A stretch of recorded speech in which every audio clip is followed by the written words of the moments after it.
Olá, olá, olá, meus queridos! Sejam muito bem-vindos à aula no nosso canal Aplicavete, antes conhecido como Louco de Fácil, um nominho que carregaremos para sempre nos nossos corações, e no conteúdo, no modelo didático, que aqui é Louco de Fácil, para que a gente consiga sempre ajudar vocês, ok?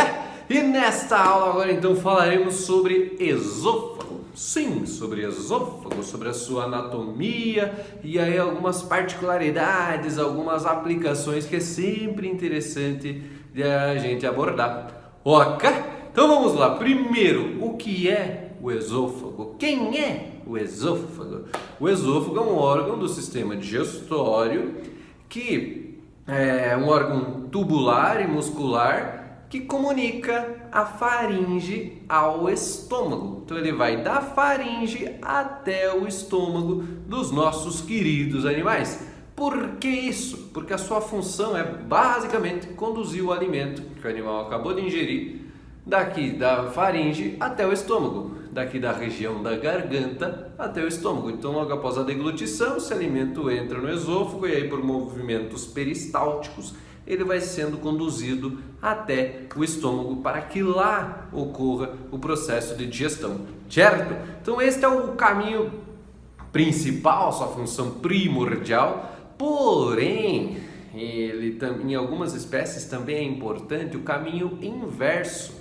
O alimento pode realizar esse trajeto, aí, percorrer esse caminho do esôfago no sentido contrário, do estômago para a boca. Em qual espécie ou quais espécies que isso é mais importante? Nos ruminantes, é claro, porque os ruminantes ruminam. E o que é ruminar?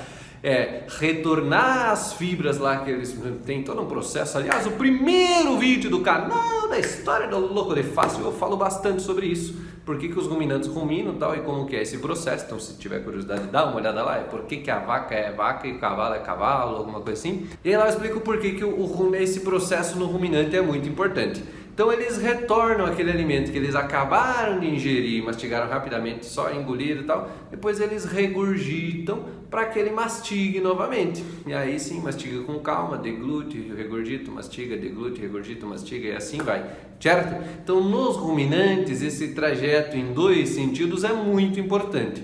Os carnívoros também têm uma certa capacidade de fazerem isso, inclusive nos cães tem uma particularidade bem interessante na histologia, que a camada muscular do esôfago deles ela é estriada esquelética até o cárdia.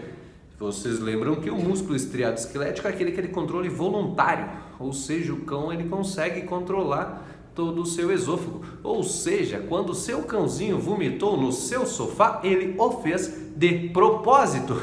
Ele escolheu vomitar lá Não, brincadeira, né? Lógico, o bicho estava ruim, tal, e aí precisou vomitar, ele vai lá e vomita. Mas o ato de estimular aquela musculatura, ele é um ato consciente, assim como nos ruminantes, e diferente da maior parte das outras espécies. Mas enfim, isso é um capítulo à parte para a aula de histologia do esôfago, que tem umas aplicações também bem interessantes.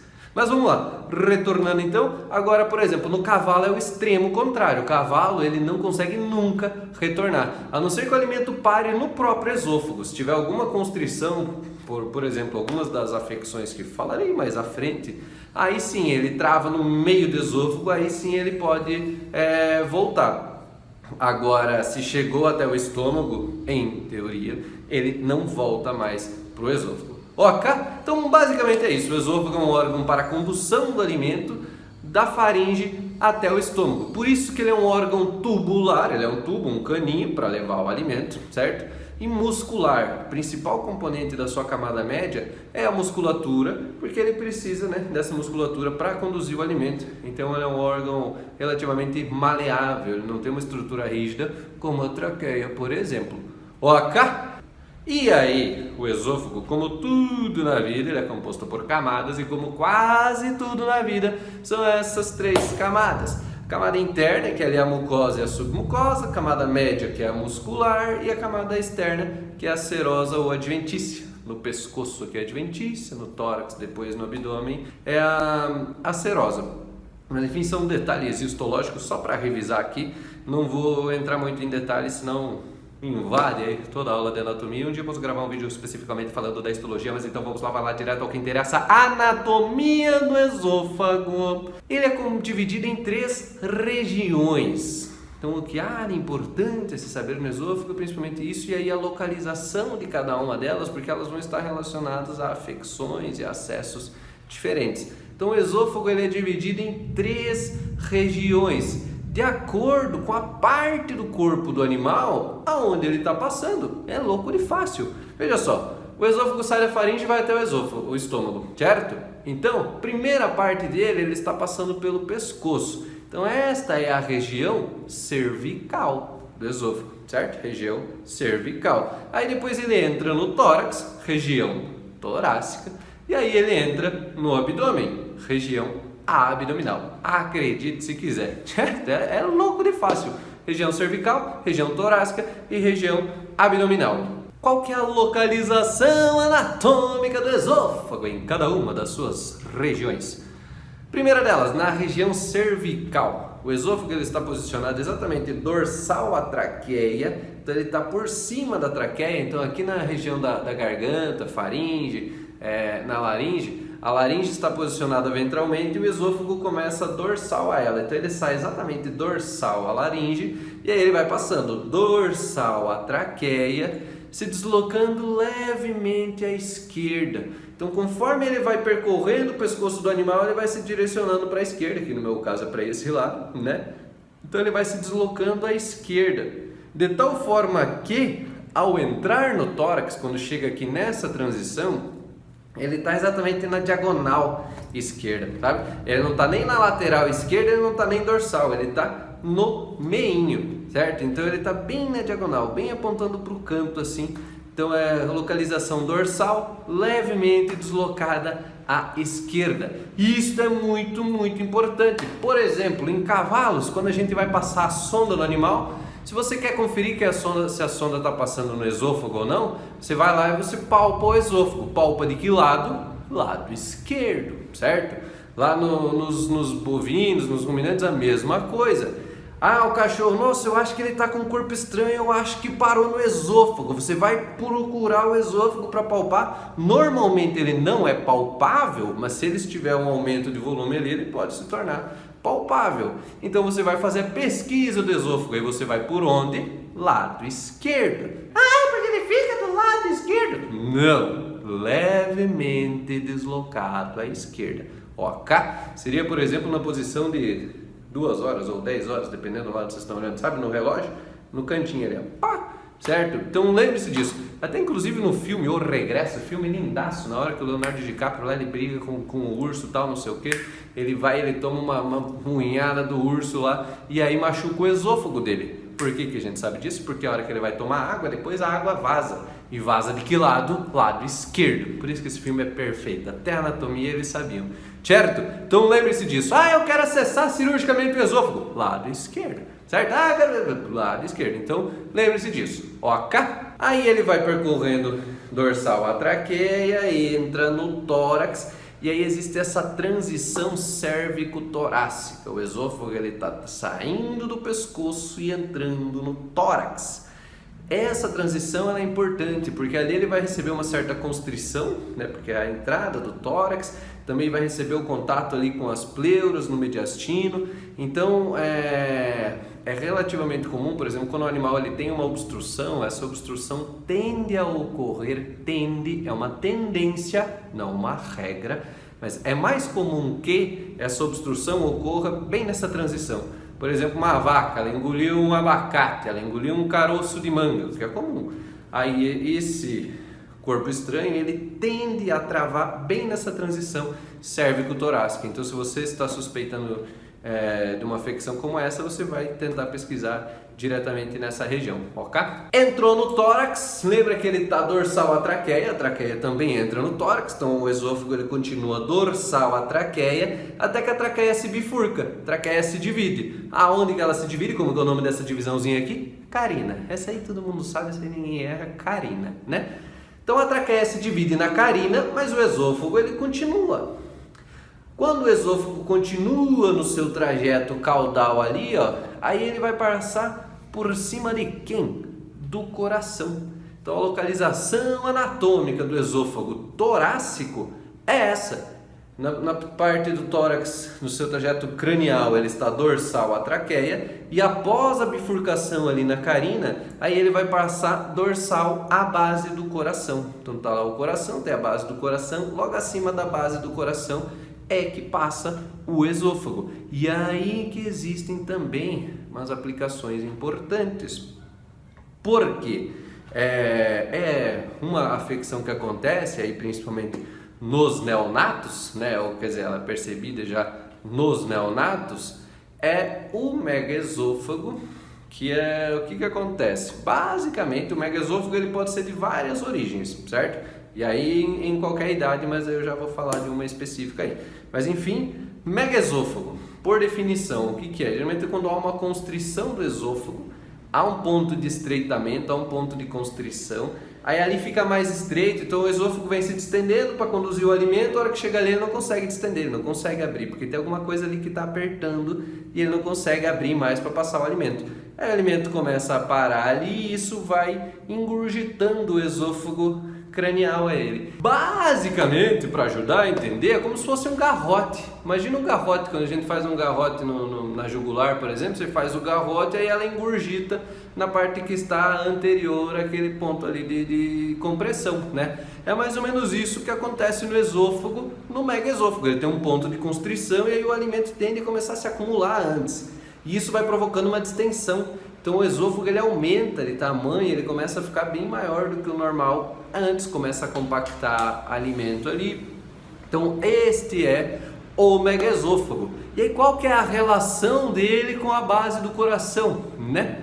É o seguinte, então na circulação fetal, não vou entrar em detalhes aqui, na aula de circulação fetal temos uma aula ao vivo sobre isso. E naquela aula esse tema foi abordado extensivamente, procura aí no canal, certo? Tem uma live lá sobre circulação fetal. Então existem vasos, existem estruturas que estão presentes e funcionais no feto e que devem desaparecer após o nascimento, assim que a circulação para de ser, né, o fornecimento de oxigênio para de vir da mãe, dá pela placenta e começa a vir da própria respiração, há uma mudança na circulação do neonato e algumas estruturinhas elas devem desaparecer.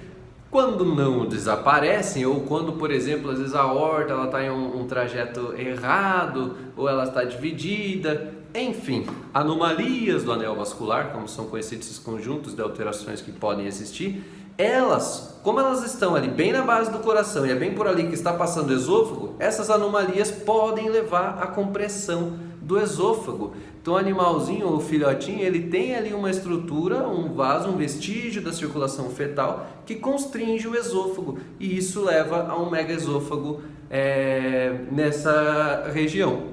Muitas vezes isso ainda não é descoberto quando o animal é um filhotinho recém-nascido, porque ele só ingere o leite, mas aí conforme ele começa a se alimentar, ele vai começar a apresentar sinais de megaesôfago, regurgitar, conseguir se alimentar, enfim, tem uma série de alterações, certo? Mas não é só isso. Lembra que eu falei que o esôfago ele entra no tórax, aí ele já vai receber ali o contato das pleuras, e o esôfago ele passa aqui no tórax, então dorsal a traqueia, dorsal a base do coração e no mediastino torácico. Mediastino, que é esse espaço entre as duas pleuras, entre os dois sacos pleurais, o esôfago passa exatamente nesse espaço, no mediastino. No mediastino existem também os linfonodos mediastinais, né? Linfonodos do mediastino, os linfonodos mediastinais. Esses linfonodos, em algumas afecções, por exemplo, eles podem aumentar de tamanho. E aí quando há um aumento no tamanho desse linfonodo, ele pode comprimir o esôfago. E aí essa compressão pode gerar um megaesôfago. É o que aconteceu nesse caso, que é extremamente raro, de um ovino. Isso aqui eu acompanhei durante a minha graduação, quando era plantonista lá do Hospital Veterinário, na minha querida Universidade Federal do Paraná, Campus Palotina.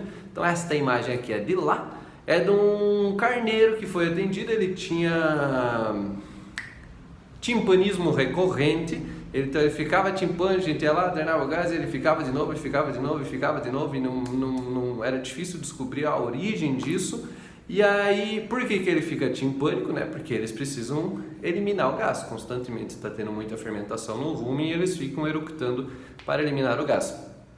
E esse animal tinha esse timpanismo. Quando foi feita a radiografia contrastada do esôfago, constatou-se aquele megaesôfago ali, né?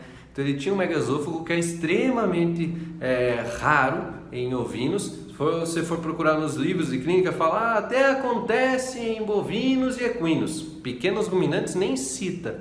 Então é um caso que dá para publicação e tal, mas enfim é um caso bem interessante. E aí qual que era a origem desse megaesôfago? Esse animal ele teve linfadenite caseosa e aí isso causou um infartamento, um aumento nos linfonodos mediastinais que comprimiram o esôfago e aí levou a esse megaesôfago, mesmo já depois de velho. Certo? Então, é de acordo com a localização anatômica dele, tá vendo? Você precisa saber a anatomia para conseguir ir linkando as coisas para chegar a um diagnóstico. Então esse aí é um caso bem interessante. Mas enfim, é isso. Aí o esôfago ele percorre desse trajeto torácico pelo mediastino, dorsal a traqueia, dorsal a base do coração, até chegar no diafragma, certo? Diafragma, músculo que separa a cavidade torácica da cavidade abdominal. Seria extremamente importante para a respiração, tudo mais, para veda completamente uma cavidade da outra. E o esôfago, como ele está no tórax, ele precisa atravessar precisa atravessar pro abdômen, aonde está o estômago. Então ele precisa atravessar o diafragma. E é por isso que ali existe um orifíciozinho que é chamado de hiato esofágico, e é através desse hiato que o esôfago atravessa o diafragma e entra no abdômen. Trajeto abdominal do esôfago é bem curto, então não tem nem a localização anatômica, não tem, porque ele atravessa o diafragma mais um pouquinho e ele já está no estômago. Então é só um trajetinho curto ali entre o diafragma e o estômago. Mas aí uma aplicação importante vocês prestarem atenção no nome deste orifício que eu falei, hiato. Vocês já ouviram falar de hérnia de hiato? Então, prazer, tá aí, a anatomia explica tudo, né? O que é uma hérnia de hiato? É quando o esôfago que está atravessando o hiato, a parte abdominal do esôfago, ela passa para a parte torácica. Então aquilo que era para estar no abdômen passa para o tórax e, na maioria das vezes, ou quando provoca sintomas, é porque ele traz junto o estômago. Então, a porção inicial ali do estômago, logo após o cárdia, ela pode atravessar o hiato e aí uma parte do estômago vai ficar presa no tórax, vai ficar aqui na cavidade torácica.